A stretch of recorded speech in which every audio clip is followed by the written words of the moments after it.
from the secret files of Teletraan 2.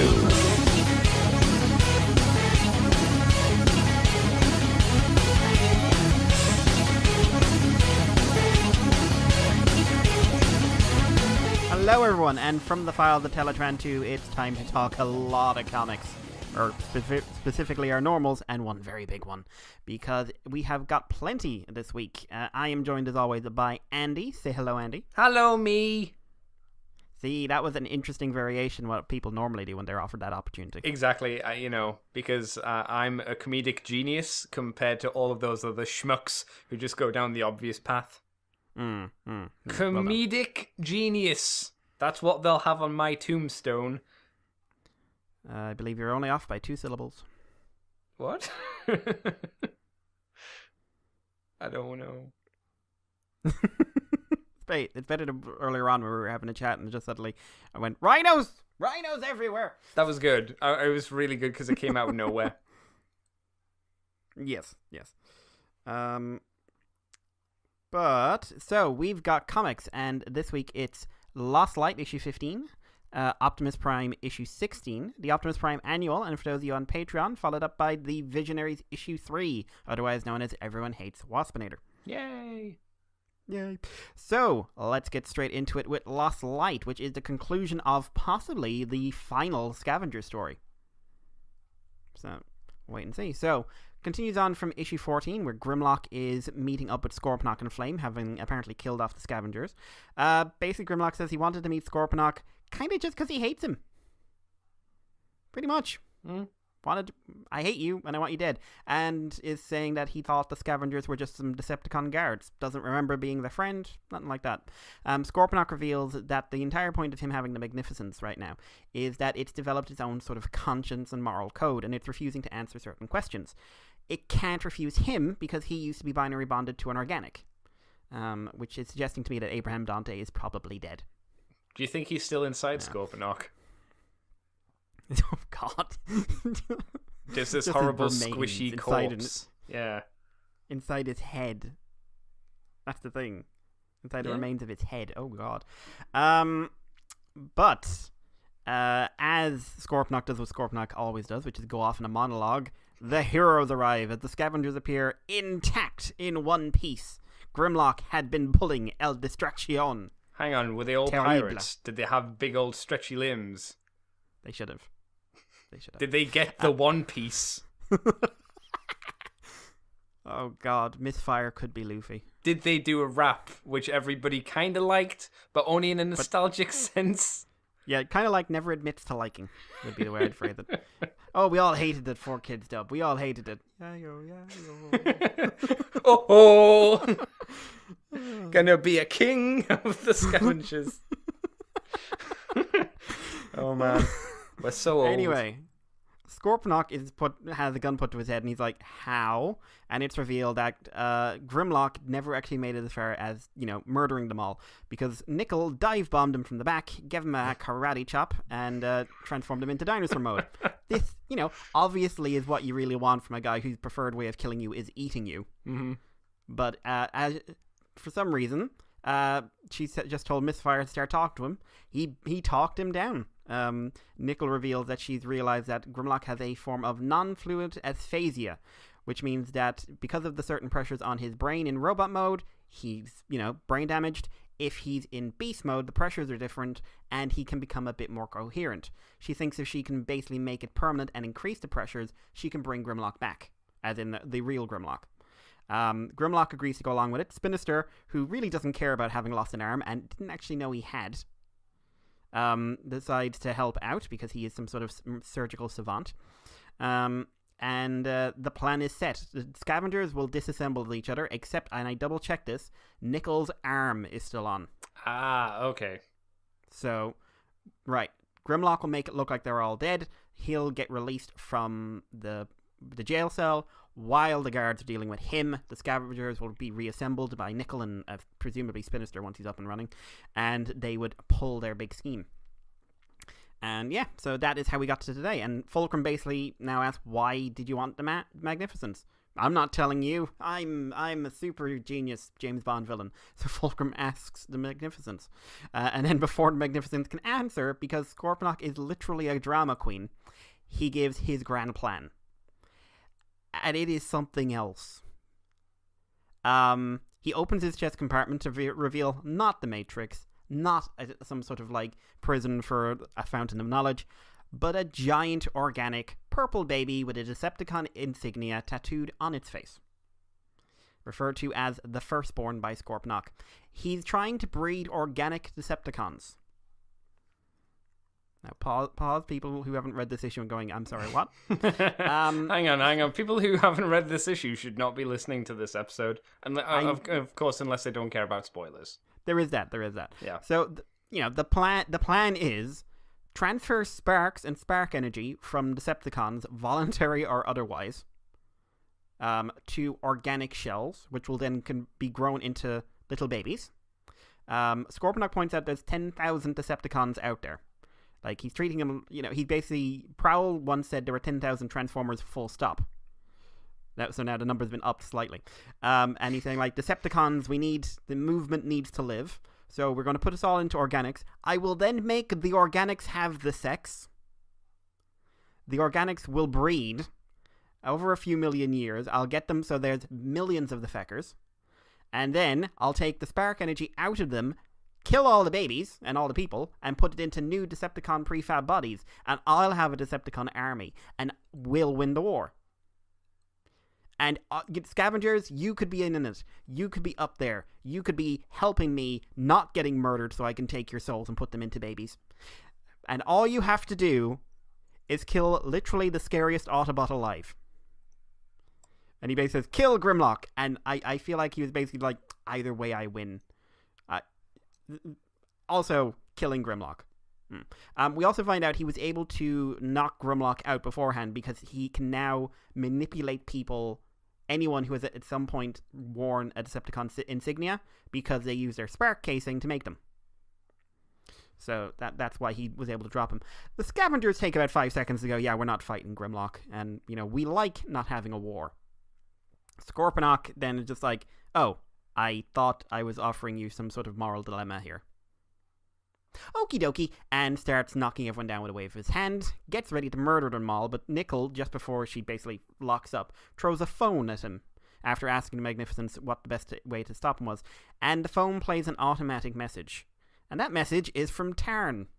Apparently he recorded this before, everything went to pot, and it's basically a kill message. Scorponok listens to it, and he's basically being talked to death by a recording of a dead guy. Flame calls for reinforcements. The scavengers are freed and escape. Grimlock basically goes to run Scorponok and the baby through. Misfire stops him and saying the firstborn baby hasn't done anything wrong. Takes a little talking, but Grimlock eventually accepts it. So he grabs the kid, and then the scavengers and Nickel and Grimlock make a run for it. And as they're basically getting jumped by various members of Scorponok's crew, and even Misfire gets to take some guys out.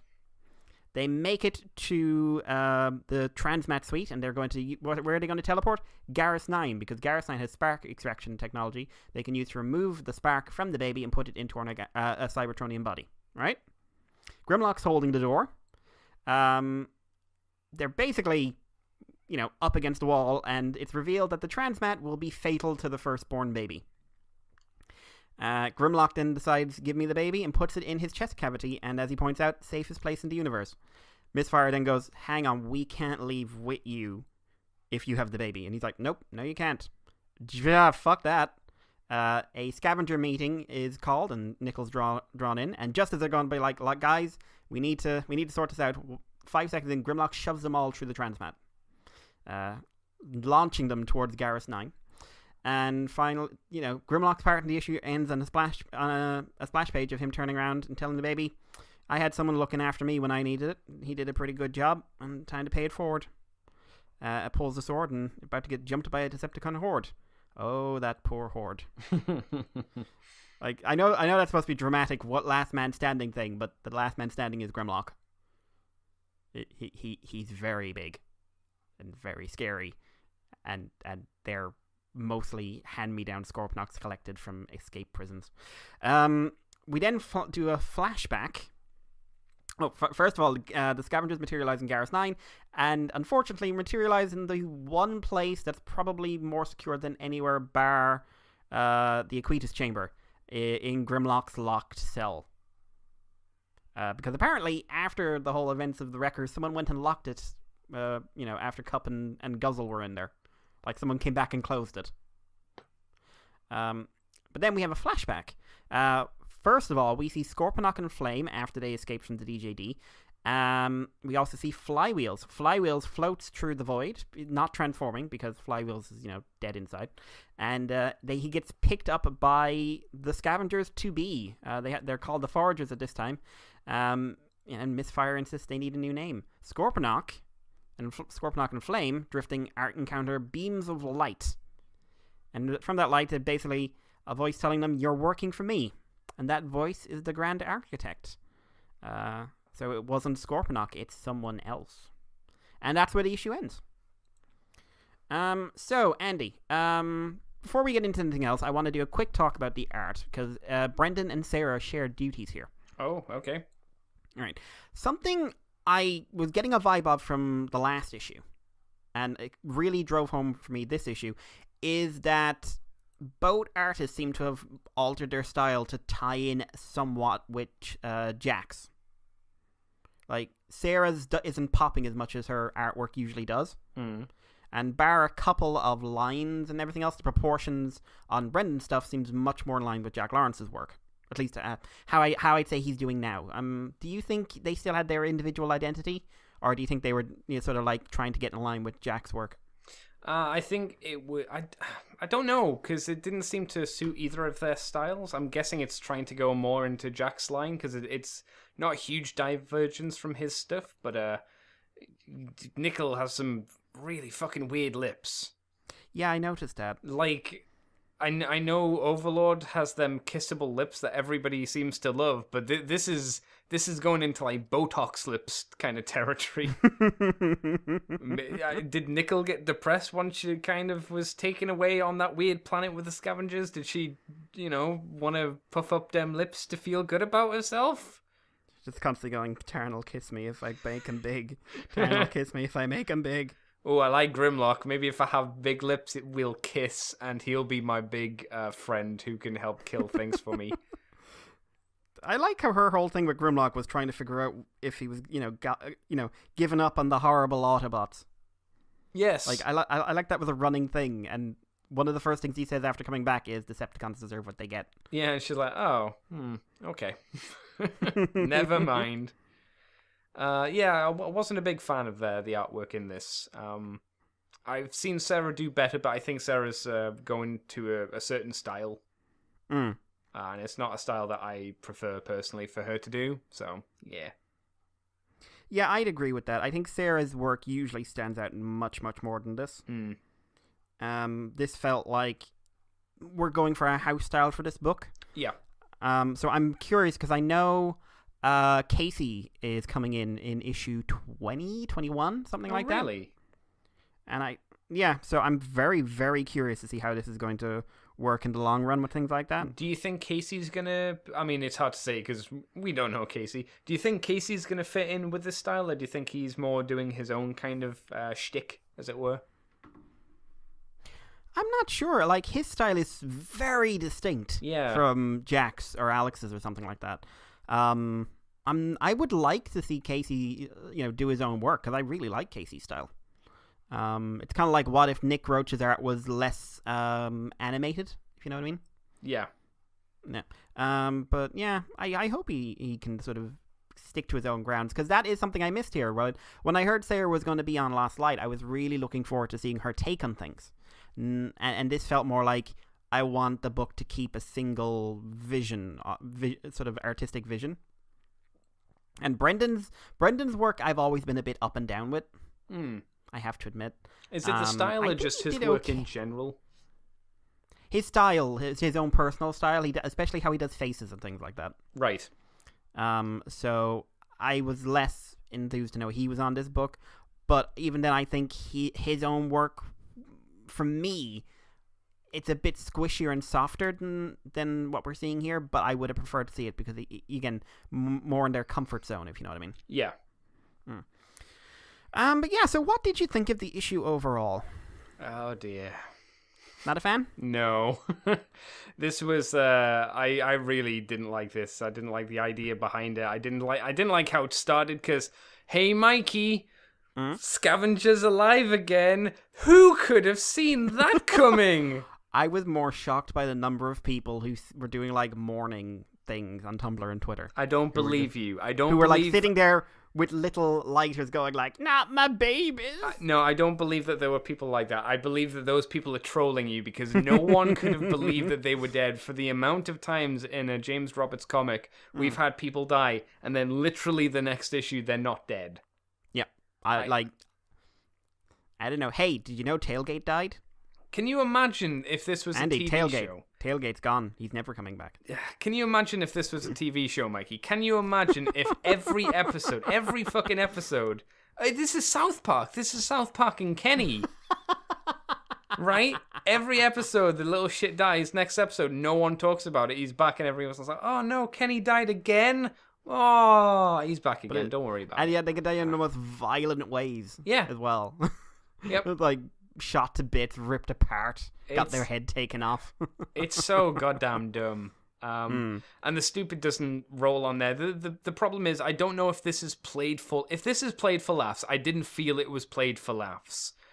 Because you can't take this story seriously. Scorponok has a little baby with a Decepticon tattoo on its fucking face, just bobbing in a little egg in his tummy.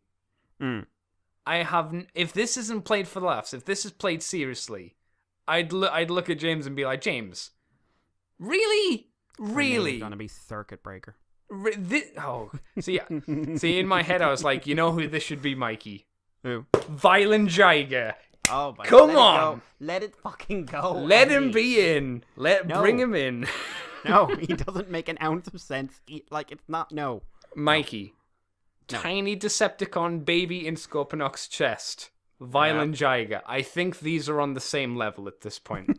In all honesty, I'm not even joking. I think they're about the same level of this is stupid. His entire plan of getting Transformers to become human and then rubbing their genitals together to make more babies is... It could have... Maybe it could have worked. But again, this sounds more like... It's more of a comedy, like, villain that you'd see from a Mel Brooks movie than anything else. Like, it's a Mel Brooks movie about spy stuff. Like, you've described him as a James Bond villain before. And this is very much a James Bond villain plan. But I don't feel the rest of the comic kind of feels James Bondsy. Like, if you wanted to have that kind of story, maybe you should have had, I don't know... Give the fans what they want to do. A fucking DevCon comic, and he's like James Bond or something. There you go. Who wants a DevCon comic? Seriously, I'm sure somebody does. There has to be like the amount of people that love DevCon for some reason. I think it would. I'm not sure it'd sell well, but it would sell to a point. The fact that Nickel has a Deus Ex Machina phone, it's just she just happens to have a phone message from Tarn. Why would Scorponok pick up the phone? Why would he do that? Because that's what James Bond villains do. Oh, they pick up the phone when they shouldn't pick up the phone. It's so dumb. It's like, this phone. Yeah, I'll answer it. Yeah, that makes sense. Jesus. No, I was not a fan. And now we have... Oh, crap. What was that? There was an old Japanese tale about a wolf, like a samurai taking care of a baby. Or was that a comic? Wolf. It's a comic. It's Wolf something. And Cub. Wolf and Cub. Is that what this is meant to be a reference to with Grimlock and the baby thing? I'll be honest. If there was a mini-series called basically Grimlock and Baby, Dinosaur and Hatchling, no, I would read the fuck out of that. Transformers, Grimlock and Baby. There, they just go off on their own adventures. Yeah. Years of fan fiction come to life. Yeah. Grimlock pulling out the egg, looking at it, talking to the egg. It doesn't respond. He makes up stories of what it might be saying to him, because he's still nuts. And he just puts it back in. It's just like, there's so much... she put too much pressure on his brain. Yeah. And now he's just gone the other way. That's how you get Grimlock's new brain, Grimlock. His brain just gets so squeezed he becomes like Perceptor. The idea of Grimlock's trauma and the brain squeezing, I mean, it's a Deus Ex Machina again to stop him from fucking killing everyone. If they'd set that up, or even mentioned something like that earlier on months ago in an earlier Scavenger issue, I would have been okay with it, rather than Nickel jumping down from the Raptors going, karate chop! And then him turning into the dinosaur and her going, I know exactly what's wrong with him. He has pressure on the brain. Because the concept doesn't sound too bad, but I think the implementation in the comic is kind of, at least from my perspective, kind of poop. I would have liked it if Nickel had gone he talks more in dinosaur mode. Yes. Right? And then Spinister had gone, because Spinister is the savant, who has done brain surgery and shown he is way better at it than everyone else, had gone do you know what's going on? The pressure in the body's different. Yeah. Because I'll be honest, when it comes to brain surgery, he's probably better than Nickel. You would think so. All she's ever done is tend to murderers. Yeah. But yeah. I actually, apart from the Grimlock thing, because I think it was very rushed. Which Grimlock thing do you mean? Sorry. And now Grimlock is himself again. It's very rushed. Yes. I get the idea, but this really should have been a 3-issue story, in my opinion, where you could have them talk about these kind of things a bit more and a bit more build up to it. Mm-hmm. Maybe it's another casualty of the early issues using up too much time. But in all honesty, I love this issue. Scorponok's plan is atrocious. Apart from the fact it's giant purple human baby thing. It's a terrible plan. One, he has to somehow murder 10,000 Decepticons. Yeah. Without getting murdered himself. Yeah. Some of which are Phase 6ers. Or have them willingly do it. Yes. And you know what's going to happen if you try that with Overlord? He's going to say, you know what? I want to play a bit of reverse role play here. You know, mate? What? Well, why don't we take your spark and put it in a baby? No, I've got to do the procedures. It's fine. You don't have tongs. No, but I've got hands. Is this how they do Godmasters? Oh my God, please. Right, then they all have to be willing to have sex under presumably duress. And then, over however many thousands of billion years, there has to be not a single revolt, refusal, mass extinction event. They can't be gay either. Can't be gay. Yeah. Can't be asexual. No. This whole population of asexual people, he has to, call off or something. I don't know. That's why a phrase says rub them genitals together, because they wouldn't know what they're doing. They're robots. Can we just shake hands? No, they all try to do whatever Chrome Gnome and Rewind were doing inside Roller. Yeah. We don't have the bits anymore. And then at the end of it, they all have to submit to being murdered. Mm-hmm. Yep. Because presumably they're the next generations don't want to be inside robot bodies. And then he has to hope that the millions that he has created, 1, want to fight the war, and 2, want to fight the war for him. Do we know how long these human egg babies are gonna last? Because does that mean is he gonna stay as a robot? And if he isn't, if he's gonna become a human as well, he's not gonna want to die. Oh my God! No, that would be amazing if he never thought of that. put his own thing, and I was and using Abraham Dante's corpse, he puts himself into the corpse. I am reverse headmaster. When you say he puts him in the corpse, are we talking about the rotten corpse that isn't alive anymore? Because he doesn't get it. He doesn't get it. But just that looks was like the Crypt Keeper from the Tales from the Crypt. I everything he said I read in a Blofeld voice. Right. Mr. Bond, you will find by using this purple baby, I will then invade Poland. Oh yes, would you see my cat? And he's just petting Flame. Please stop. Please, shush, kitty. I feel uncomfortable. Quiet, kitty. We don't want to be skinned again. Oh God. But I like that. I like the general emotional moments in this. Basically, Misfire and Grimlock, I think they got the play where it did without it going into the needlessly touchy feely bit. Yes, it doesn't feel like that kind of relationship. It feels like if your dog suddenly gained intelligence and you were like, this is pretty boss. I don't want my dog to die. My dog's awesome. I wish that when Grimlock put his mouth over Mistfire's head, that was just their thing. You know, Grimlock never bites his head off, but instead of like a dog lick, it's just like, I'm gonna like nuzzle your head with my mouth. Nom nom. Again, number of people on Tumblr who just I was getting sick of seeing this. Just like, oh, isn't this sweet? Picture of Grimlock with his mouth over Mistfire's head. I wish you were an artist, Mikey, so you could reply to them with bitten off head. Yeah, just like kisses. Just like, no. Did you not read the issue? He was gonna eat him. It was just crazy. Like the firstborn thing. It's a ridiculous idea, but it's ridiculous in a Star Trek-y sci-fi way, and that I can handle. I've seen worse ideas in this very comic that I could not handle as well. Like, oh my god, the guilt machine, or personality tics. Yeah. You know what? This is not only less ridiculous, it's in line with Scorponok's terrible plans. Because you know what was a bad idea? Headmasters. That was a shit plan too. But they're alive. Not anymore, they're not. They've got the power to surprise, Mikey. Listen, my abiding memory from Maximum Dinobots is Grimlock bisecting one. And yeah, at the end of this book, I don't want the scavengers gone. Like, I don't want their story to end with them in that cell. I'd like them to be part of the finale in some way. The fact they mentioned it was all tied into the teleporting Warren, I think you could make it work. Yeah, I'm very curious. One thing I will ask you, the Grand Architect, do you have any idea what the fuck that is? Because we were all saying Scorponok was that guy, and then it wasn't. I can guarantee who it is. Who is it? I know 100% who it is. Who is it? It's God from the Undiscovered Country, not Undiscovered Country, the Final Frontier of Star Trek, the movie.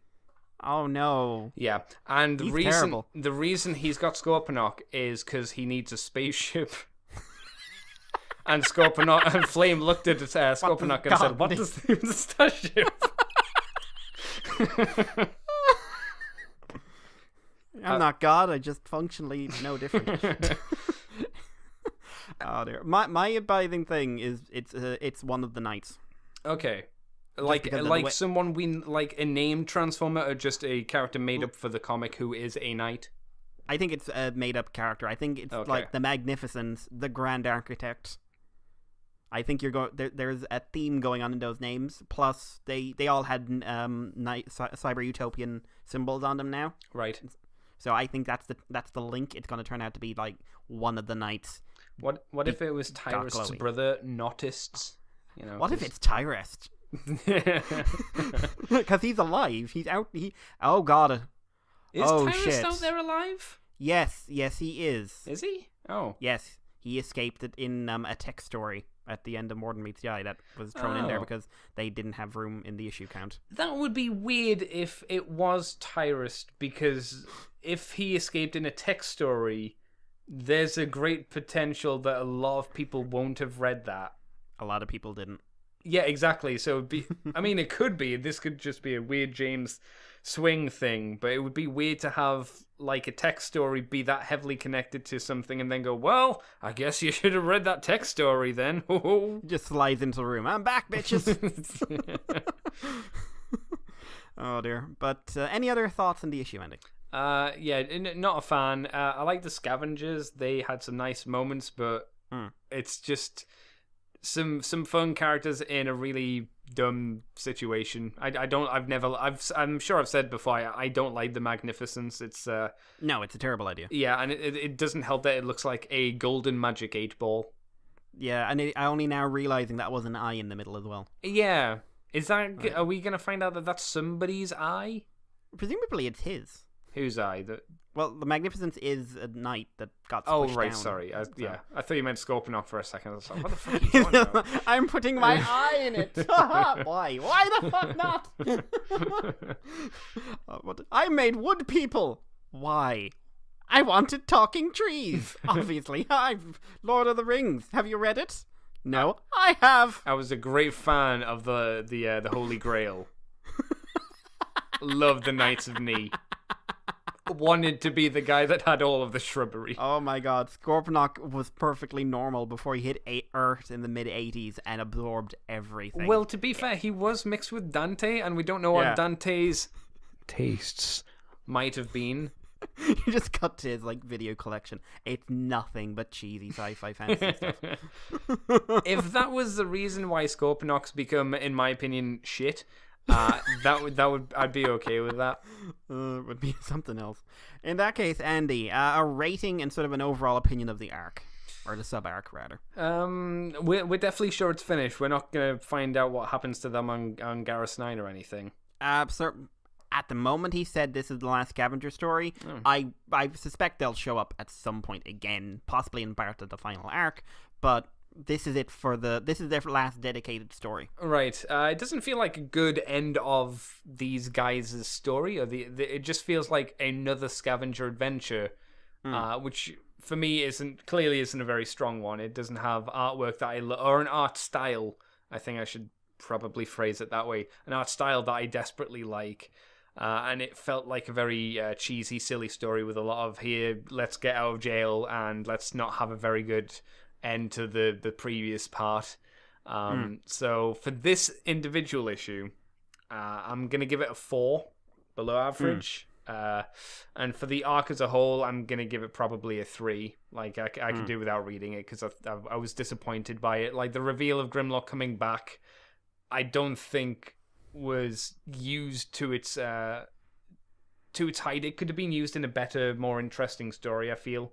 Grimlock coming back has not had a huge impact on this. I would go more positive. Overall, I enjoyed the arc. I think it felt rushed.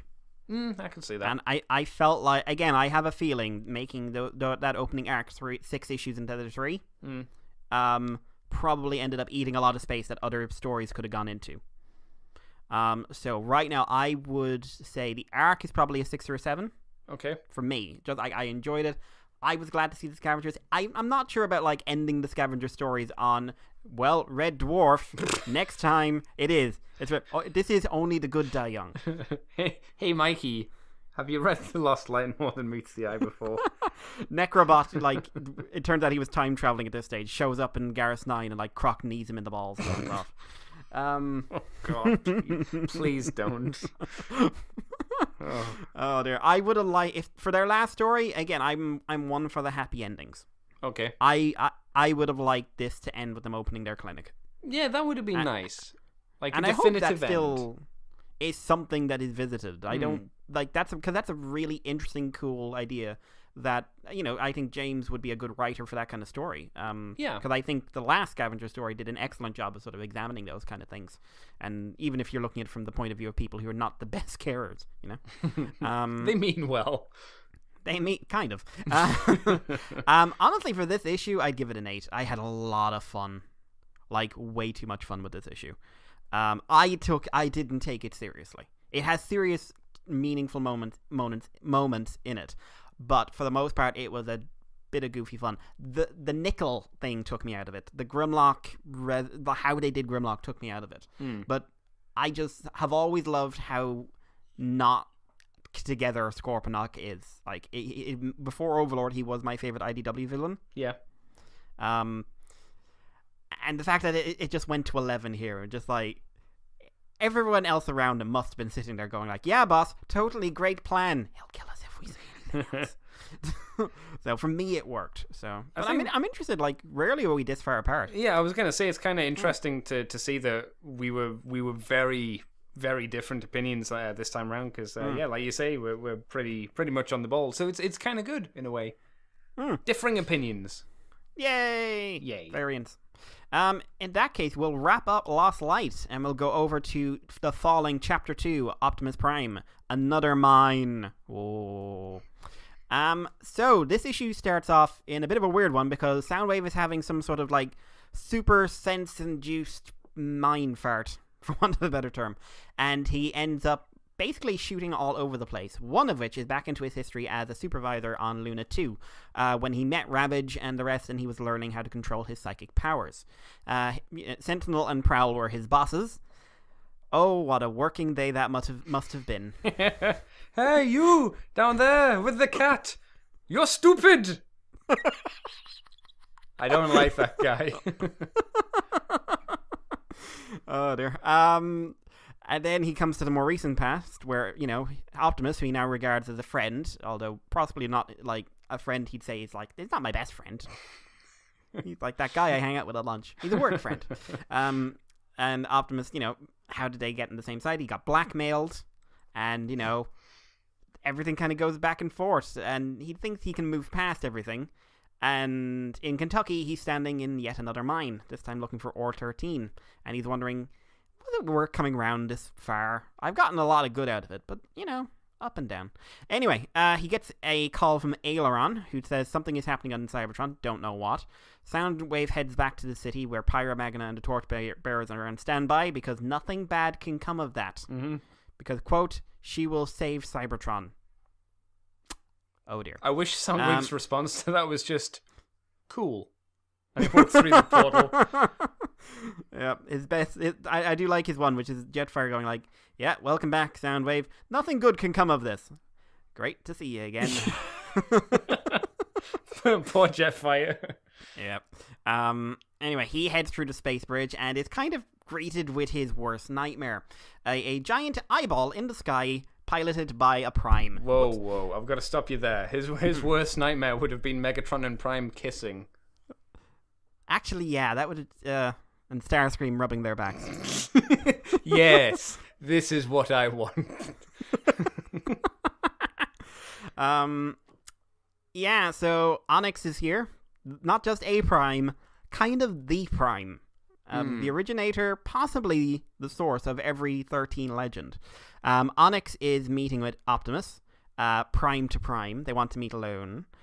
Discussing the fate of Liege Maximo. Windblade is saying, fuck that, it's my fucking planet.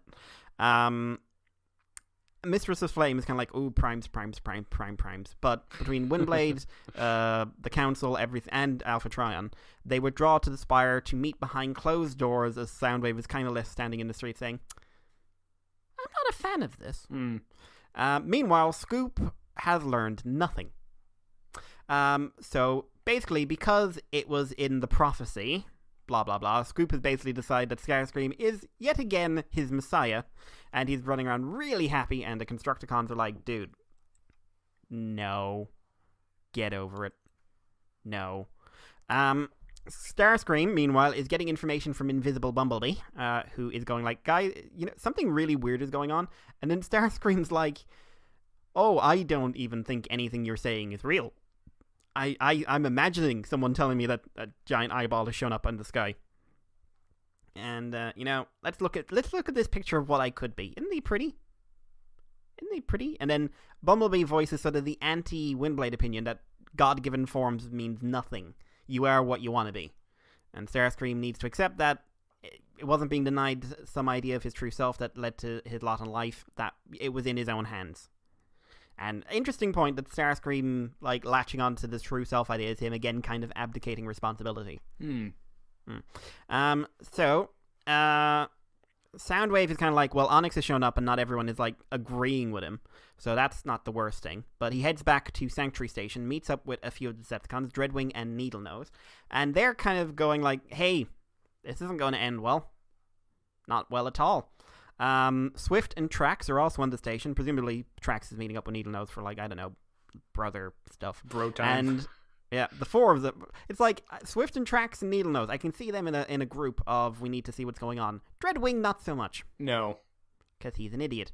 But the five of them decide to head back to Cybertron, go to the Spire, and just confirm. Soundwave wants to sort of emphasize to everyone that Optimus is our friend, he can be trusted, and is also kind of trying to reassure himself. There, he meets the Liege Maximo, who is being guarded by Beachcomber, Sea Spray, and Maximals. Two of which actually are very familiar. Ramulus and yes. Beast Wars Megatron is one of the guards. But yeah, Beachcomber is also feeling a little guilty of late due to an event in the annual where he fucked up royally. Starscream asks, Soundwave asks to be let past, and Beachcomber, feeling guilty, agrees. Soundwave briefly talks to Liege Maximo, unable to get anything out of him. he just says Prime of Lies. And then we get the revelation that he can't read his mind. And all he gets from him is nothing.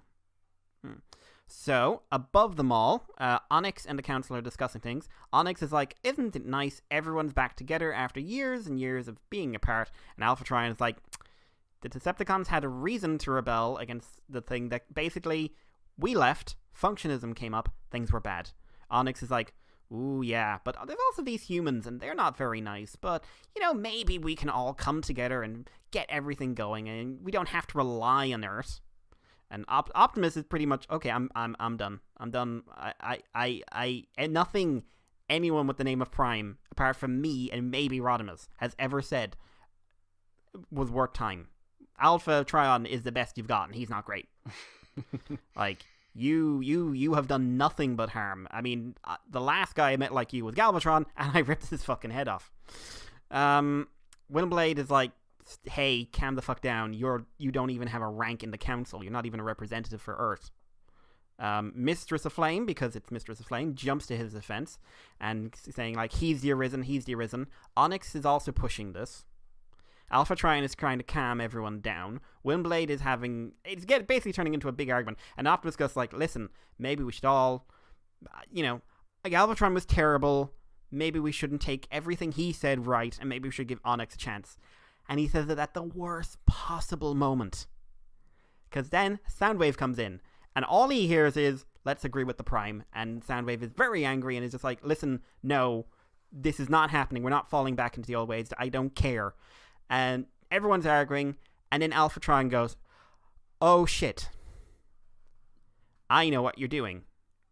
And then there is an explosion, a huge explosion that rips apart somewhere in the spire. And we also get a quick cut to Liege Maximo, the Prime of Lies, smiling. In that moment of lost focus, Soundwave basically goes everywhere mentally, through past, present, future.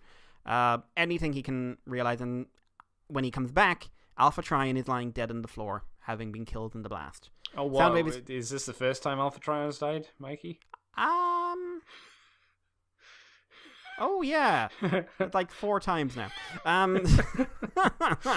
Keep your head, Alpha Trion. Soundwave is going over and just like, nope, he's gone. And Onyx turns around and said, well, clearly, this was a Decepticon terrorist action. Soundwave is the leader of Decepticons, obviously. And since it not only killed someone, it killed a Prime, it falls off to look for justice. Soundwave and every Decepticon on Earth or Cybertron is going to be tried with Liege Maximo for their crimes. And last words are Soundwave looking at Onyx and getting nothing. And that's the end of the issue. Art for this one was K, and I do love seeing a full K issue. Oh, yes. Oh, like, her grungy 2000 style is so good for these books. I never thought it would be as good as it is, though. I like tonally, as Optimus Prime became more political than Season 2 of RID, I didn't expect this sort of heavy inking and everything else to work as well. But I think it helps that, Onyx is a fucking beast. Yes, yeah, definitely.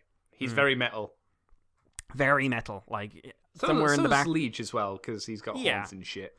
Yeah, but he's also Loki. Yeah, well, yeah, there's that. But, like, if you, take a black light to issues, you just see rock horns in the background of every image. But yeah, it's a really pretty... I also say, Josh Bertram's colors, when they were on Mord Meets the Eye, never really worked for me. Mm-hmm. Here, they really tie in with the art style better. I still personally would prefer a brighter color palette to contrast the heavy shadows. I think it would make things pop a lot better. But I've said that before. Yeah. But yeah, so into the issue, what were your overall thoughts? I enjoyed the issue overall. There's lots of what does this mean? And what does this mean? And also, you think this is, I guess, happening at the same time as Visionaries, because Onyx references that humans made our energon all gross and sticky. As he has a little vial of sticky energon, and I just imagine like Wheeljack and Ironhide going down in Prismos, and the Prismodians coming up and seeing this giant fucking floating eyeball in the sky and being like, we're not going to cause a problem, it's alright. It's fine. Just Mate, I'm sure the guy who's piloting this looks very Oh. nah, it's Fine. we're good. I can turn into a lion. Roar. Watch me run away. I can turn into a flying fish. That'll be Yay. useful. Yeesh. No, I definitely enjoyed it. It was a fun little read. It's a good setup for what's to come, and feels like it's I think it's tying heavily into Unicron stuff as well. I think they're certainly going to have... This is where some ground are going to be laid. I'm hoping it's not going to take it over, but... No, it feels like prelude stuff. Like the opening... like if you would, the infiltration section of the Unicron story. It's your covert ops part before you just going, fuck it, get your dick out. Unicron says he's going to eat you now. Yeah. What did you think of Soundwave in this one? Because this is the first time we've seen his perspective on things since, I think, his story back in, issue 2 or 3? If you mean by this heavily, probably. We have seen Soundwaves in the monologue a few times through the Optimus Prime comics, but it's never been as prominent as it has been in this issue, I would agree. It's nice, but he feels very much like he's a puppet that's fallen into a trap, and I don't know whether it's because of what he is and what his ability is that he became the perfect puppet to use and manipulate, but he is certainly a tool used by the Primes at the moment, which is probably somewhat ironic and not very happy for Soundwave, who, might have an issue with a Prime or two, or all of them. So yeah. I mean, I like how Optimus' stuff is. He doesn't think of it that way, but he has, he manipulated Soundwave into the position he's in now. Oh, yeah. Like, he's a better person for being in that position, but... that doesn't stop the fact that he didn't get there through his own, own gas. I love John's Soundwave. I think a great, a perfect sort of trifecta with the modern Megatron and Starscream.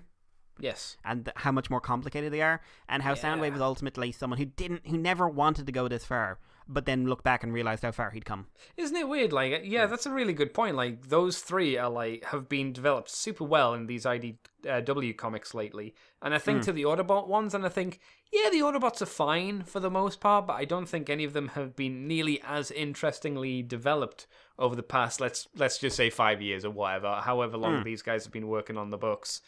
No, I don't. I think those specific three characters are the best developed in that time period. And have become much more interesting. Is that because they're bad guys and bad guys are inherently more interesting? They frequently have more complex backgrounds. Yeah. And you can do... Optimus can go from good guy to less clean guy. Yes, yeah. Rodimus can go from childish to controlled childish. And Bumblebee died. Yes, Mikey, but he died for your sins. Yes, he did. But Bumblebee died as part of making someone else more interesting. Yes. And I even Shockwave. Look at Shockwave. When we saw him, he was also a bit more complicated. I mean, I'm really enjoying Darker Optimus. I'm really into him. I really like what they're doing with him, but I wouldn't say it's as deep as anything with Soundwave or Starscream or Megatron. Yeah, agreed. It's not surface level. But because Optimus's character has always got this heroic tint, you never think, he's going to the dark side. No. You never think he's being pushed that far. You think he's a good person who's losing sight of his goals. If Transformers were not robots and they were humans and they were completely human, I think the representation they'd be using for Prime, and they wouldn't offhandedly say it, but every time someone came in after Prime was alone, they'd see him with a glass in his hand, maybe an empty glass, and it'd never say he's heavily drinking, but that's the kind of feeling I'm getting from the Optimus Prime series at the moment. If he could become an alcoholic, this would be the time where he probably would be, because things are not going well and there's always shit on Prime's plate at the moment. I think that's a very good way of putting it. He's just he's making the decision that he can, and every time you look, the gin bottle's just getting lower. And it could explain why. I mean, he's not an alcoholic, but it would explain why he's making arguably some pretty shitty choices here and there, because he's maybe not completely with it. But again, he's not actually drinking, or if he is, it hasn't been shown. But yeah. What about Onyx? We're getting more into him. He's still more an event than a person. Yeah, because everything he says is clearly a lie. It's we should work together. We should do all this friendly bullshit. And you're like, This works better in some ways as a comic than it would do as an audio production or a media production, because I feel that if it was done as a cartoon or something with voice acting, you would do Onyx in one of two ways. You'd do him sincere, and it would muddy the idea of what he's trying, which would probably be the best idea to do it, or you'd play off all of his things as being very, not super sarcastic, but with an underlying tone of, I'm lying, I'm being an asshole here, I'm doing this to deceive you. So I think it works better as a comic in that fact, because you read it how you want it to be, but I read it as he's just like, they went kind of shitty, didn't they, Alphatron, when we left? And it's like, no, they shit happened. And it's like, oh, we're here to fix it. It's all right, buddy. We're going to fuck everything up. What was that? Don't worry about it. Don't worry about it. Dead man says what? What? A man that's died 4 times or more says what? What? Stop dying! Yeah, I kind of wish the Alphatron dying everyone was just like, again. Yeah. Really? One thing, I mean, we were talking about with James, one thing John does, it very rarely do you ever get the and next issue he's fine. Yeah. 100% no. Like, if John does it, it's like, they're gone for a while. Like, we still haven't gotten Omega Supreme back. When did he die? Issue 12. Issue 12 issue 12 of season 1 of RID. Christ. How did he... I can't even... To be honest, it's been so long. I completely forgot about Mind Control Prowl set off a bomb. Did he? Oh, God. Inside him. I completely forgot. Yep. Been a long time. Like, there are people who have gone in John's thing, and they've come back, but it's been like a season later, 10 issues later, 5 issues later. Like, there is a time from where you're going like, okay, what's going on here? Yes. Right. Even Alphatron originally, after he got himself decapitated, we didn't see him for a very long time. I can't even remember how he... No, he came back and him and Prime were on the moon, weren't they? And they were having that talk. And Alphatron was sitting in his chair and you're like, what? What's happening? With that great exchange of, Optimus, you're not going to fight me. Not sure at my age I could take you. That's right. Oh, Alpha. At your best, you wouldn't stand a chance. Yeah, that was fun. Yeah, you're right, though. That was a decent, 4 issues or 5 issues or something from when he died. I can't remember exactly. There's no next month fake out kind of nonsense. And it's not like these hyper violent deaths that could, oh my god, it'll take him ages to recover. Nope, he's fine. Yeah. But yeah. What about, like, other than that, we had a lot of side stuff with Starscream and Scoop. Like, I mean, Starscream's interesting. Like I said, I like that Bumblebee's kind of like, well, you're still abdicating your responsibility. And the fact that Scoop's now like, oh my god, it's great, I can believe in Starscream again. Oh, he's the chosen one. And it's just like, fucking idiot. I do like the Constructicons' response to that of, oh, for fuck's sake, mate. Really? I mean, Scoop's a really good example of why the Transformers keep fighting each other, because they never fucking learn. We're going to go, and we're going to get drunk. It hasn't even been that long, really, since Scoop turned against Starscream, and now he's all back on, oh, he's the chosen one. It's like, bro, really? And like an hour beforehand, him and Alphatron were talking. He was like, fucking Starscream. Yeah, no, it's ridiculous. He's I'm not saying it's bad writing, I'm saying he's a fucking stupid character. He's not the brightest tool in the shed. No, he's really not.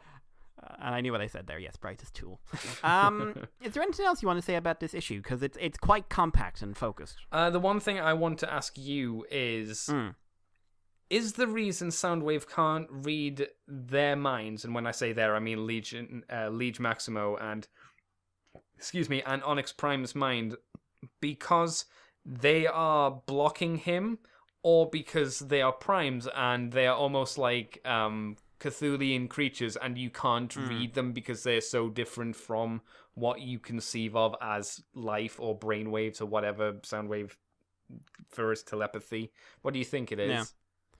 See, I originally thought something like that. Like, even if you go with the fact that Onyx made up the Prime mythology, they could be just so old and so biologically different that it's like, I can read English. Here's ancient Sanskrit. Yeah. But apparently he's never seemed to had any problems with Alphatron. See, I was going to bring that up and say... Or Galvatron. Is it Galvatron a Prime, though? No, but he's about the same age. Right. For Alphatron, can he read his mind? Because I can't remember a specific point where he's tried to read Alphatron's mind. At least it's never really stated that he has. I don't think. Also, he when you think about it, he wasn't particularly good at reading Galvatron's mind. No, it didn't seem to be. I would really like it if it was something like they're just they are functionally a different species. Yeah. That I would love that, and it's just like I'm trying to interact with something. It's like a cat and a dog.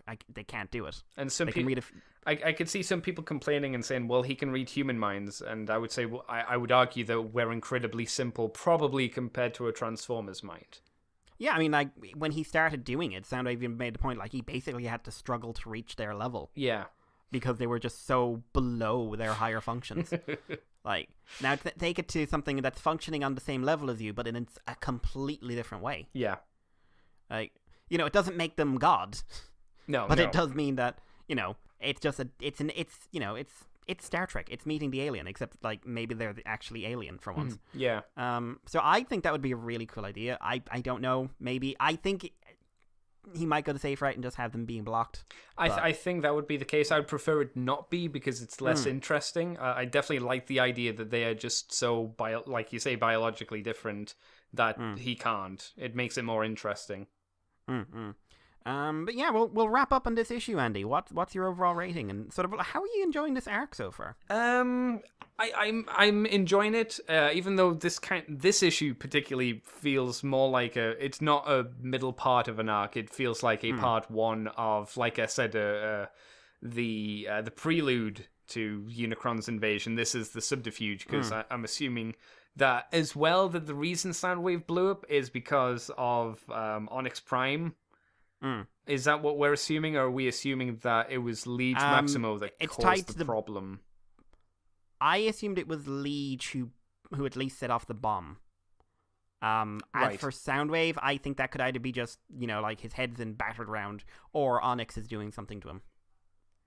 Because I assumed that the reason why everybody was being assholes to each other and fighting a lot more was because Onyx was, if you want to jump on this boat with me, a chaos bringer. You see? Yeah. Unicron connection.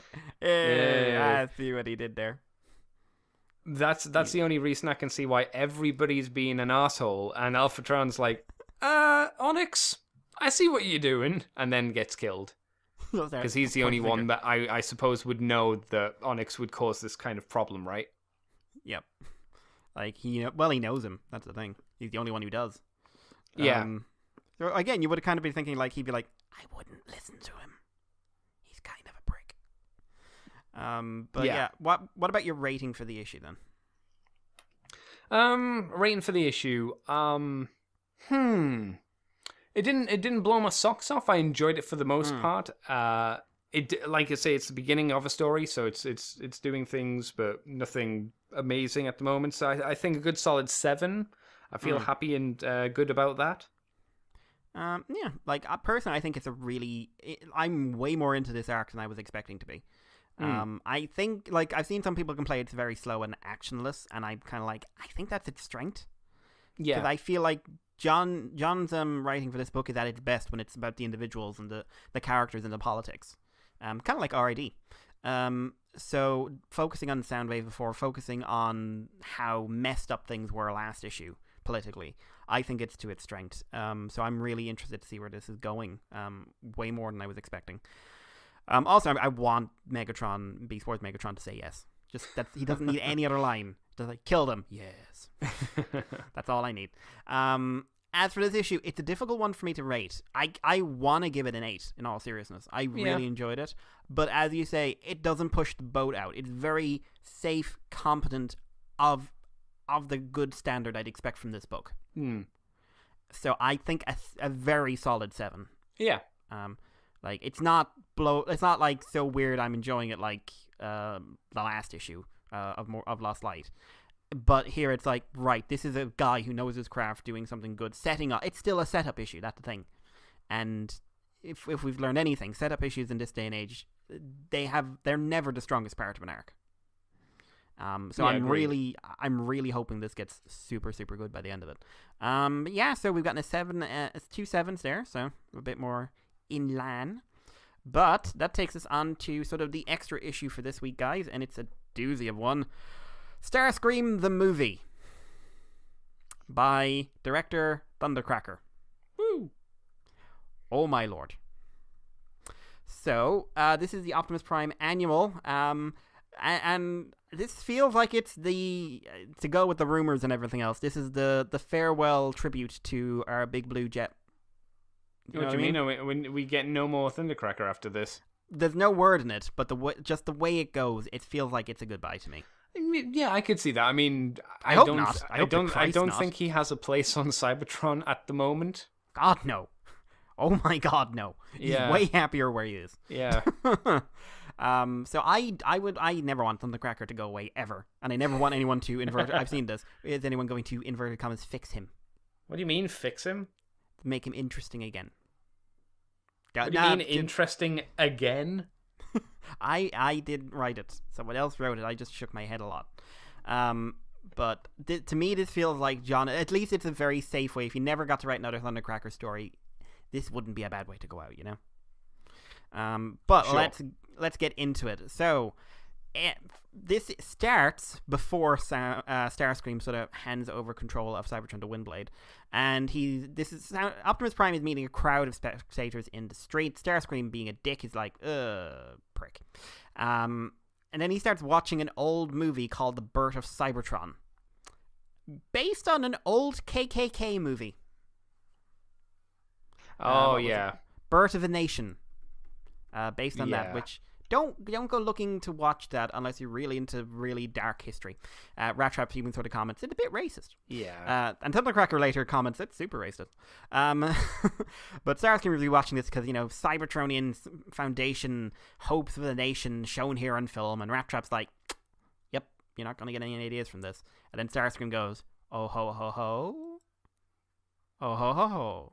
And then we cut to the Earth Embassy, otherwise known as an actual person, where Thundercracker is doing a holographic representation of a script on the G.I. Joe operative Chuckles, who sacrifices himself to take out Cobra Commander in the way it totally must have absolutely have happened.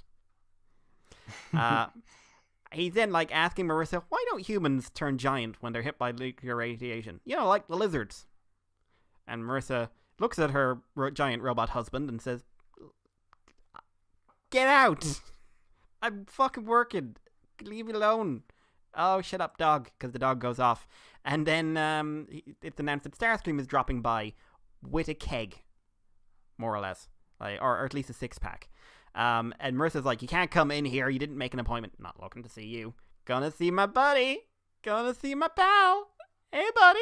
You want to make a movie? You want to make a biopic about me and tell everyone I'm amazing? I am, And Thundercracker deeply weighs the moral repercussions of doing a movie trying to make Starscream look good and goes, oh my God, yes.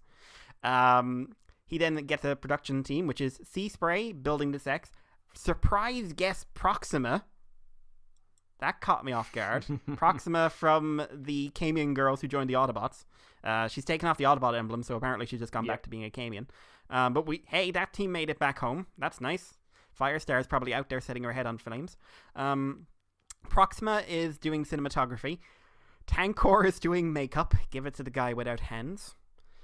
And lead actor, Acid Storm. Take that in. Acid Storm is playing Starscream, and his whole thing is basically he's going to be painted, and he's not happy about it. There are script problems because, God love him, Thundercracker can't write, and Starscream starts sort of giving these play-by-plays about how he contributed to things. I helped this helpless guy out when he was attacked by Autobots, like Ironhide, as Thundercracker sort of points out. That doesn't sound like Ironhide. And then he goes into, I met Thundercracker in Skywarp, and we all fell in line and realized what we had to do. I don't remember it that way. And remember when Megatron blew up Air Force One in horror? Oh my God, I didn't do it totally. It wasn't me. And Thundercracker's like, maybe I should talk to other people to get sort of the people's view of their leader, So he meets up with someone we haven't seen in a donkey's age. At least not in the modern time. Last time we saw him, he was being used as a human shield by Starscream. We get to see Dirge at McAdams, and he basically lays out he hasn't trusted Starscream since the day they met, really. But mostly since the time he let them get captured by Autobots and thrown to an Insecticon, infested planet. Because it turns out Starscream was sort of supposed to go through the bridge and kind of just sort of said, why don't you do it, Dirge? Go on. You and Deluge. Fine, you won't get eaten.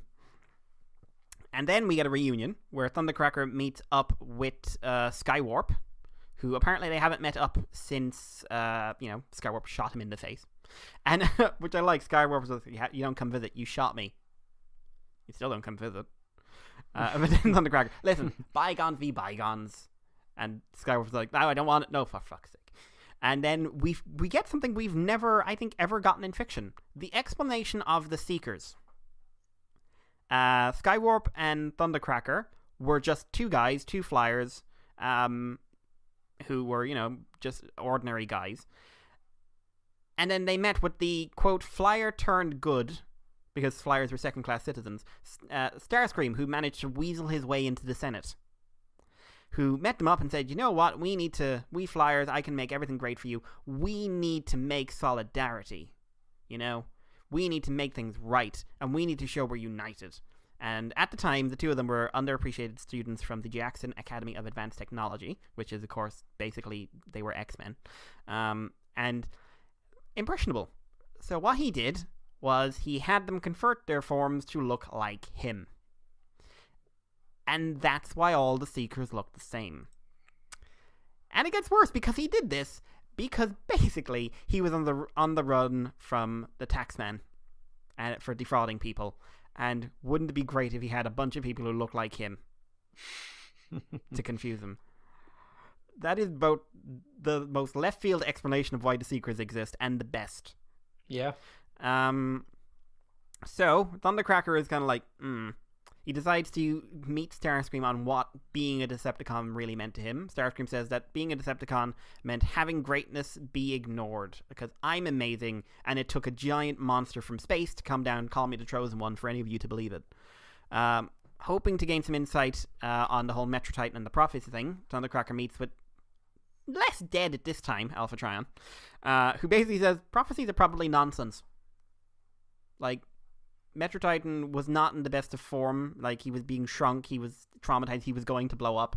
Maybe he just, knew a prophecy and said it as the first person he met. And then Trion says, the thing about prophecy and power is that we give them strength by investing in them. A prophecy is a story, and storytellers make them real. And, Thundercracker needs to represent the truth and instead of exploiting it for lies. So, Thundercracker decides that they need to redo the movie, and in doing so, becomes basically every hack director that ever lived. Becoming very demanding. Flame War is there, our girl is there, she's playing Rodimus. And the crew has basically had enough, really. He's not happy, he meets up with Marissa and goes like, I want to tell the true story. Starscream doesn't want the actual story. I really want to make this. I hope that, Hollywood will buy into me. And if I can't tell the story, why am I bothering? And he's kind of close to giving up. But, Marissa, being the fine wife that she is, basically turns around and says, listen, we're all no, this means something to you, we're doing this. And she gets her assistant to call a former G.I. Joe, former superhero, and current actor, Richard Bulletman Ruby, who is everything... Who feels like a pastiche of a certain director, shall we say. Yes. So, Thundercracker meets him, and, Thundercracker saying, I'm doing this historical biopic, deep, meaningful, and Ruby's like, explosions, titties! Where's the boom? Where's the bang? Giant robots! And basically, he wants a really dumbass movie with explosions. And Thundercracker is like, that doesn't seem like a good idea. Because he used to get into arguments with people who wanted Nurse Whitney, his old favorite TV show, to be a lot more goofy, and he was saying, no, people complained about it getting serious, but it was when it was good. And then he decides that the show inspired me, and what people really want is to be inspired. Fueled by another revelation, he rewrites the script again, and Acid Storm has had enough of going around dressed as the most hated plane on Cybertron, and quits. Encouraged by Buster, I don't know. Thundercracker decides to play Starscream, and he yay, and this movie will be great, and I'll be Starscream, director actor type, Clint Eastwood. And then Swift shows up and says Starscream has been arrested for making a confession of murdering literally everybody. Thundercracker's like, oh my god, best ending to any film. And then we get sort of his take on Starscream's rise and fall, including the line, "This is Metal Hawk, who I totally didn't kill." This is his warts and all version. He shows the whole film to Starscream. Kind of hasn't paid anyone on the crew. And Starscream is like, well, that was a delightful waste of time. It means nothing. I'm in prison. Tells Thundercracker to forget about it. Just move on. But Thundercracker is like, no, it needs to be made. And Starscream's kind of like, he's still Starscream. He's had a bit of a seeing a moment, but he's still Starscream. Maybe I should make you go away. So we find out why Beachcomber was feeling guilty earlier. It's because Starscream bribed him to contact one of the Badgeless to tell them to direct Thundercracker to a lost colony. It's actually Nichols' old colony. And murder him. Slight problem, they're a bunch of nobodies, and he's been one of the elite seekers for most of his life. He kills them in literally seconds. And the guy's just like, oh shit. What? That Thundercracker? He comes back to Autobot City on Earth. He gets a message from Richard Ruby, or he's given a message from Richard Ruby by Aileron, who he's very happy to see, and Aileron loves Buster. He visits Ruby, and apparently Ruby fucked up. Thundercracker learns that while he was making his movie, Rumble and Frenzy made Splody Titty Movie. Which is literally just using all the Decepticons on Sanctuary Station, including Skybite. And it was a bomb. Oh, it tanks something fierce. And soured people on the idea of Cybertronian cinema.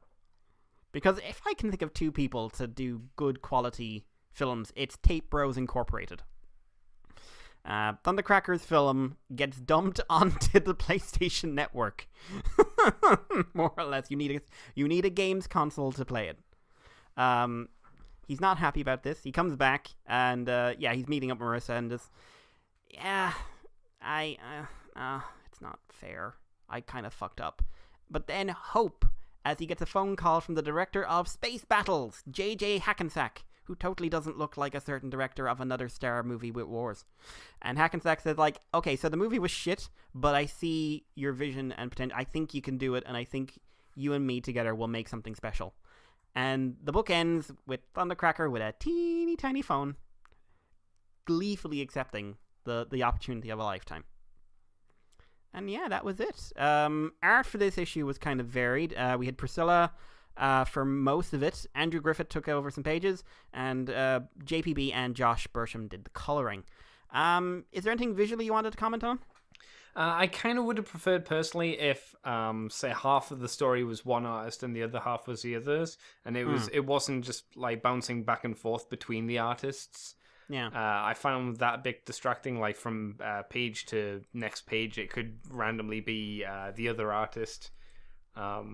It was okay. Like it wasn't amazing, but it was okay. What about you, Mikey? I think in places Priscilla's art really worked for the expressions. For face shots and stuff like that. For bodies and for some of the humans, I think her sort of general reduced focus on proportions and things kind of works against her. Oh yeah, the first few pages where Marissa talks to another female guard. I don't know about you, but the hologram female guard to me looked like she'd got the Marissa from the previous panel and flipped the image around and just used that exact same image. It looked odd. It looked very odd. But yeah, I liked Andrew's stuff in this a lot. I kind of wish he did the whole book, to be honest. But obviously the guy works like a bitch in the best of days. And there were a lot of pages to this. Yeah, this was a big book. Yeah. Yeah. So I think the art's kind of the least remarkable part of this, which is not understood. I think everyone is perfect competent. Like the colors are great. I think overall. It's just like this was very much. This is about the script book. The visuals were there to get you from point A to point B almost. What did you think? I I thought it was fun. It was an entertaining read. It was probably the perfect place to do this kind of story, as in the annual. It's not distracting from anything. It's just part of it. The biggest issue I really felt I had was when Starscream orders someone to try and kill Thundercracker. Yeah, I actually was like, is that what happened? Yeah. And I ended up actually asking John. Yeah. And he just confirmed, yeah, it's just supposed to show, like, he still starts, he's coming along, but he's still the same guy. It felt out of place. It felt very, like, this seems like the wrong response. You could have done anything. Yeah. And this just seems like the wrong response to this. Because, I mean, I kind of get where he's coming from. We still want to show he's Starscream, sure. But since he's in jail because he did that whole speech and admitted everything, yeah? Yeah. To then have someone try and kill Thundercracker for seemingly a pretty minor reason. Just like, hey, all that stuff you admitted to doing? Yeah, this makes you kind of look like a shit for doing it. Yeah. It feels like it's rolling back on the character. A little bit. Yeah. I wonder if this might have been written a bit early in the whole idea of having him do this. Maybe. I might be stretching, but because the whole thing of him having to kill people on Cybertron to show that he's only good at fighting and killing, I feel could have been done of him reminiscing about thinking back to being a Seeker rather than him actually going out and killing people. Not just that, but we already had that character point already in the Revolution crossover. Where he comes at the end and just like, I'm a Seeker and I kill and I need to learn how to be me. Yeah. So I kind of wish this built on that bit a bit more. Did you? I forgot to mention this in the art. Did you enjoy seeing G2 Sideswipe? That was, I mean, again, it's weird because there's this weird inconsistency for the artwork because now he has a mouth. Well, I kind of assumed that he didn't have a mouth before because he was, like, brand new. I guess, but he's still growing, so this is him, like, fully grown. I guess the problem is with that is because we have no idea on the timescale of how long it takes one of those things to fully develop. We know within 2 weeks they're fully grown. Right. Like, because I remember Tailgate was, like, 2 weeks old mentally. Yeah. And then he went, so there is that. So they do, it's not like they hang around. Maybe it's because those protoforms are so background that it seems weird to have them just suddenly pop up and them having a different design to them, and then me wondering, is that because of the artist? Is that because they are actually older? I don't know. It's weird, and the whole thing of it looking like G2 Sideswipe is still, I think, a very very strange. Like RC just happens to name it Sideswipe because it looks a little like Sideswipe, and now just looks like G2 Side. Looks like that time Sideswipe was black and red. Yeah, exactly. It's weird that it's.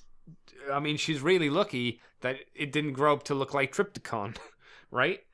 I'll call you Sideswipe. You look like Trypticon. Weird. So yeah, that was odd. But the whole Starscream thing was the biggest thing I didn't enjoy about the comic. It doesn't ruin it. It just kind of goes, okay, fair enough.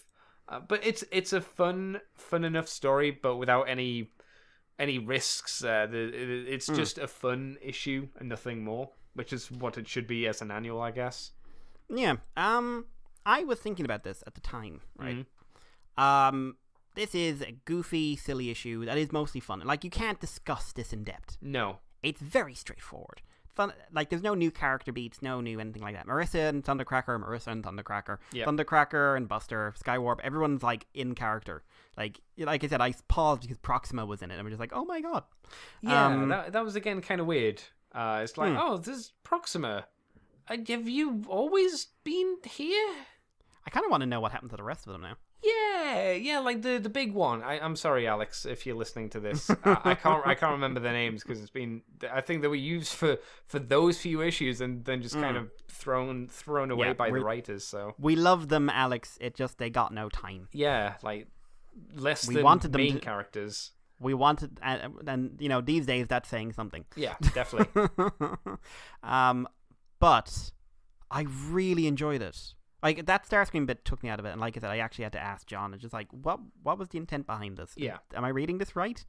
But It was very funny at times. I really like Thundercracker having this. If this was the last Thundercracker story, if it, I would really be happy with that because it's so in who he is and who he's become. Yeah. I would love if this version of Thundercracker went on to inform pretty much every version from now. I'm just saying that I would, because far too often are all the Decepticons super boring. I wouldn't say they're super boring. I'd say they're super underdeveloped. Yeah, so they're given the basic cliche of what a character is, or maybe they're given the bio spec, and then there's not much built on them. It was unfair for me to say that.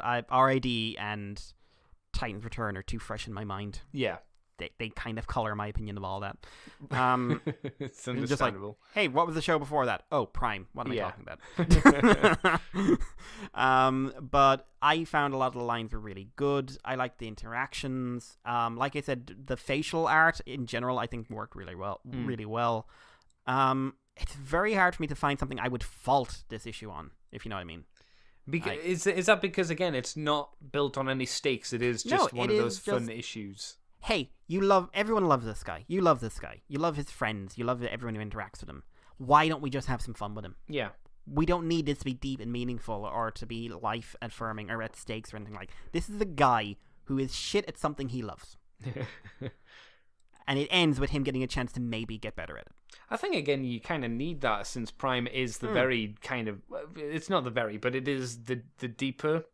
of the two, so this is kind of the break of the seriousness. This is your Ferengi episode from Deep Space Nine. If you wanted to go down that route, Stop watching Deep Space Nine clips, Andy. I can't. It was awful. Today I was watching Red Letter Media talk about Discovery, and they talked about Deep Space Nine and how much they liked it, and they showed clips from the show, and I was like, motherfucker, I'm gonna have to watch it again. Fuck. God damn it. You're weak, Andy. I am.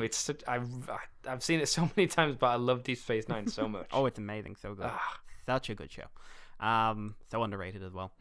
Oh, do I like Kirk and I like Picard? You like fucking Cisco. Please. That's who you like. Please. No, please. Do you know who says please? People who don't solve their problems with their fists. No, I'm like, who do you like, Cisco or Picard? Please. Just please. No. Get out. No. Get out. Go home. Yeah, exactly. Go to your wife and child. But yeah, so it's very difficult to discuss this one. It's just like, it's very honest in what it is. Sure, yeah. So in that case, I'm going to get to the end really. Like, what is your rating? We've gone over our opinions of the issue. What's your rating? Maybe it could be funnier. I think it did what it had to do. The art could have been a bit more tighter in places. I think we agreed on that. I'm happy to give it an 8. I enjoyed it. I thought it was a fun read. Here's the thing. I've been struggling for reasons not to give it full marks. Okay. Because it's a fun read, it's light, it's goofy and everything else, and it hits every point it needs to hit. Like, I mean, seriously, every character beat is there. It could have been funnier. I mean, that's a subjective thing, I suppose, at the end of the day. But what it for me is knocking it down from the 10 is the Starscream bit took me out of it like enough that I actually had to contact the author and ask what the intent was. Yeah. Like, it was just so against what we've been seeing of him in every other book for the last, 4 months, 5 months? Something like that? Yeah, something like that, yeah. Longer now, I think. So we're just like, okay, like, I get it. I would have gotten this a year ago if this was that guy. But the whole thing is that he's not quite him anymore. And it just took me out of it. And sometimes Priscilla's art more than Andrew's took me out of it. Some of her human art, it's too stylistic. It's too warped for the general visual style of the book. So I am knocking it down a mark for that, but that still leaves it at a 9. I really like this annual. I think I skimmed over all the best bits. So if you're listening to this and haven't read it, go. Oh my god, there's so many great quotable lines in this. I think John has really shown what he can do with these kind of books. Yeah. Really, really. But yeah, so that, I think, kind of the win of the month for me. And it's the highest one you've got for rating so far. Yeah, I suppose it is, yeah. maybe I'm not like, oh yeah, definitely, maybe because I was thinking more of the series stories, and this is, I almost don't consider it in a weird way because it is the side story, but it definitely does what it was set out to do well. So you're probably right there, actually. So yeah, double barrel, sort of like of the three, double barrel win for John this week. Yeah. So guys, we will wrap up the main show there. If you are on Patreon, stick around because you are going to hear the extended version. I'm tripping over myself a lot today. And this time it is Transformers vs. Visionaries issue 3, Desperate Measures. If you're not on Patreon and you're interested, you can sign up for just $2 a month. For that, you will get the extended version of Teletraan 2. You will get interviews 1 week before they are released. You will get this show 1 week before it is released. And you will also get extra shows like Moonbase Woo Woo, which are fairly lengthy discussions about whatever topic we happen to be interested in at the time. We've done everything from comics to movies to Disneyland. Yay! And the benefits in Disneyland. And we get guests in and we get to have like fun little chats. Next one is probably going to be anime related and it's probably going to involve a Scotsman. So God help us all. But yeah, so if you're interested in those little benefits, sign up. If you want to contact us in any way, you can contact us on Twitter at themoonbase2. You can contact us via email at themoonbase2@gmail.com. Anything you want to say or suggestions for the anniversary show, you still got a few weeks by the time this is released, I'd say, a week or two at least. Yeah, and just, if you're interested in talking to me, you can catch me on Twitter as Irish Palo at the moment. It's kind of where I'm hanging out the most. Andy, what about yourself? Twitter and Tumblr as CCTFW, and on YouTube as Cobra Commander TFW. You can find this podcast on the Moonbase 2 forums or on Twitter, iTunes, Facebook, Libsyn, YouTube as Moonbase 2 Transformers Podcast. I think you can find us through other RSS feeds and other places as long as it's Moonbase 2. And like Mikey said, if you want to head over to patreon.com/moonbase2 and do the $2, you get all of those benefits that Mikey mentioned earlier. And if you want to head over to the ccbunker.weebly.com, you can see all of the other things I put up there as well. Not that it's a huge amount, but it's there. He's a lazy bum. You're a bum, Rocky. I know. But yeah, Patreon guys, stick around. Everyone else, we will talk to you again next month, or in the main show, of course. So take care. You are now leaving Moonbase 2.